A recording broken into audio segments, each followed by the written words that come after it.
संगमनेरमध्ये 6वीतल्या मुलीवर ॲसिड फेकल्यानंतर सारं संगमनेर दहशतीत आहे। मुली पालक घाबरलेत। आता या घटनेला 24 तास उलटले तरीही आरोपी पकडला गेलेला नाही। ती 11 वर्षांची चिमुरडी सायकलवरून घरी येत होती। रस्त्यावर आजूबाजूला कुणी नाही हे पाहून त्या नराधमानं तिला थांबवलं, पत्ता विचारला आणि अचानक तिच्यावर ॲसिड फेकलं। त्या मुलीला पोलिसांनी ॲसिड फेकणाऱ्याबद्दल विचारलं, त्यावेळी मुलीनं जे उत्तर दिलं त्यानंतर पोलिसांपुढचं आव्हान आणखी वाढलंय। पाहूया नेमकं काय घडलं।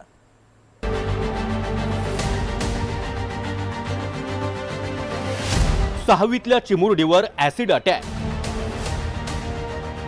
संगमनेर हादरलं।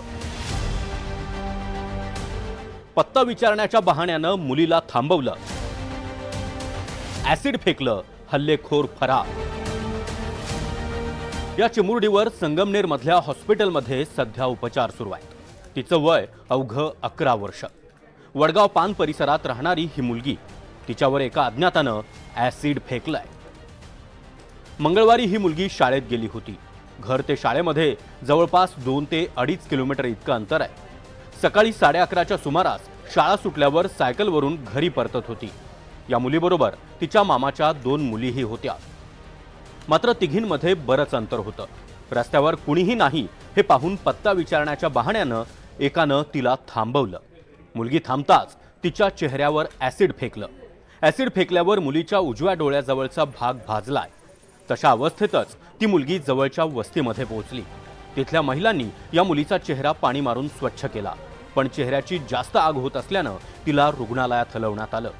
तिच्यावर लोणी प्रवरामधल्या ग्रामीण रुग्णालयात सध्या उपचार सुरू आहेत। या मुलीच्या चेहऱ्यावर ॲसिड फेकून हल्लेखोर फरार झालाय आणि ती मुलगी पळत पळत इथं वस्तीवर आली आणि मदत मागण्यासाठी ती ओरडत होती।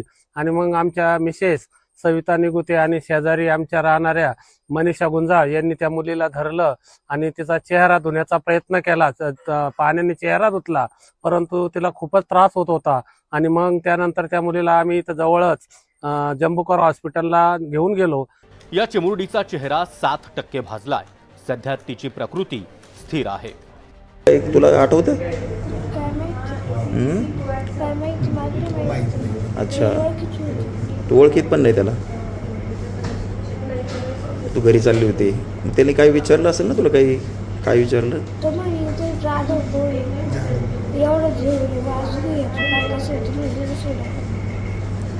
तू ओळखत पण नाही त्या माणसाला? कोण, पोरगा होता की माणूस होता? अच्छा, गावातलं होतं? नाही, काही नाही सांगितलं। सकाळी 7ला शाळेत जायची, शाळा सुटली का आपल्या घरी निघून येते। आज काय झालं नेमकं आणि कोणी हल्ला केला असावा असं तुम्हाला वाटतं?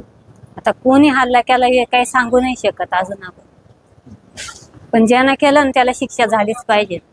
ती पुढे आल्याच्या नंतर साईडनं जागा तिथं अशी थोडीशी जंगलासारखी आहे, तिथं साईडला थोडं व्यक्ती दडून बसलेला असेल आणि त्यानं त्या मुलीच्या अंगावर ॲसिड फेकलं आणि तिचा चेहरा खराब केला। मला फक्त एवढंच म्हणायचंय का असं जसं माझ्या भाचीला घडलंय ना, तसं कोणत्याही मुलीला घडू नये साहेब। ज्यानं ॲसिड फेकलं त्याला आपण कधीही पाहिलं नाही, त्याला आपण ओळखतही नाही, असं या मुलीनं सांगितलंय। आरोपीच्या शोधासाठी पोलिसांनी आता 10 पथकं नेमली आहेत। करी मुलगी परत येत असताना तिच्यावरती अज्ञात व्यक्तीनं ॲसिड फेकल्याची घटना घडली।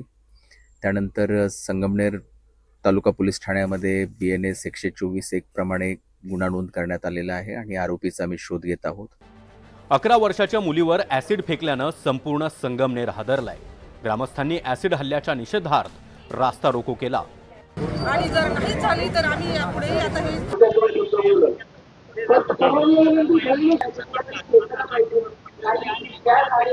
हे महिलेला कुठलं आयुष्य घालणं इतकं सोपं नाही, तर ते कॅमेरे बसवणं तितकंच गरजेचं आहे। प्रशासनाने सुद्धा घटना झाल्यानंतर धाव घेणं आणि आरोपी पकडणं याच्याही पलीकडं तुम्ही 8-8 दिवसाला 10-10 दिवसाला प्रत्येक पोलिसांनी जाऊन प्रत्येक गावात, जसं की शहरात त्यांचं संध्याकाळी रात्रीचे हे फिरतात तसं गावोगावी जातात मी म्हणत नाही, पण हा जाणं जर वाढवलं तर कुठेतरी हा धाक कमी होईल, ह्या प्रवृत्ती ज्या वर डोकं काढताय हे सुद्धा प्रमाण कमी होईल. महिलांनी पुढे आलं पाहिजे. प्रत्येक क्षेत्रामध्ये नाव कमवायचं काम महिला आणि मुली करत आहेत.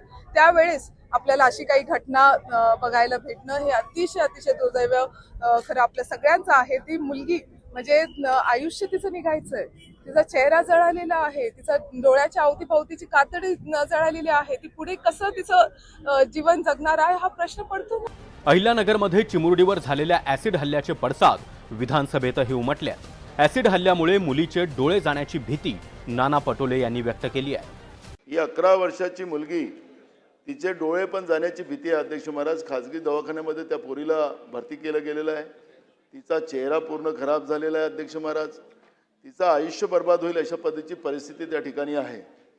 माझं सरकारला एवढीच विनंती आहे की गंभीर बाब आहे, काल घडलेली घटना आहे आणि त्या मुलीचं आयुष्यच खराब व्हायची परिस्थिती निर्माण झालेली आहे आणि म्हणून तिच्यावर जो औषधोपचार, जो खर्च होणार आहे, प्लॅस्टिक सर्जरी करावी लागेल, काय काय उपाययोजना कराव्या लागतील. ती शाळेतून जात असताना सायकलवरून पाठीमागून एक मोटरसायकल स्वार आला आणि त्याने ती ॲसिड त्या मुलीच्या अंगावर फेकली. आता त्यामध्ये त्या बाजूला कोण CCTV नाही, काही नाही. त्यामुळं मी कालच त्या संदर्भात आम्ही सातत्यानं त्याची माहिती घेतोय. बहुतांशी तो मुलगा त्या गावातच असला पाहिजे, वडगाव पानचा राहणारा, असं साधारण एक संशय व्यक्त करण्यात आलेला आहे. गावकऱ्यांची त्यासाठी आता आपण नाही, ते आता प्रवरा मेडिकल ट्रस्टमध्ये त्यांना मेडिकल कॉलेजला ॲडमिट केलेलं आहे. चेहरा त्याचा विद्रूप झालेला आहे. तो 100% खर्च आपण त्या मुलीचा आपण मोफत करण्याचा निर्णय घेतलेला आहे. ज्या लहान मुलीवर ऍसिड हल्ला झाला त्या मुलीचं कुटुंब अत्यंत गरीब आहे. मुलीला वडील नाहीत, आई मोलमजुरी करून संसार चालवते. एका बाजूला उपचारांचा प्रश्न आणि दुसऱ्या बाजूला मानसिक आघात, तर तिसरीकडे आरोपी अजूनही मोकाट. अशा परिस्थितीत या मुलीला आणि कुटुंबाला आधाराची गरज आहे. ही घटना फक्त एका मुलीवर झालेला हल्ला नव्हे, तर ग्रामीण भागातल्या मुलीच्या सुरक्षिततेबद्दलचा धोका या निमित्तानं समोर आलाय. शाळेत येण्या जाण्यासाठी अनेक विद्यार्थिनींना एकाकी रस्त्यावरून प्रवास करावा लागतो.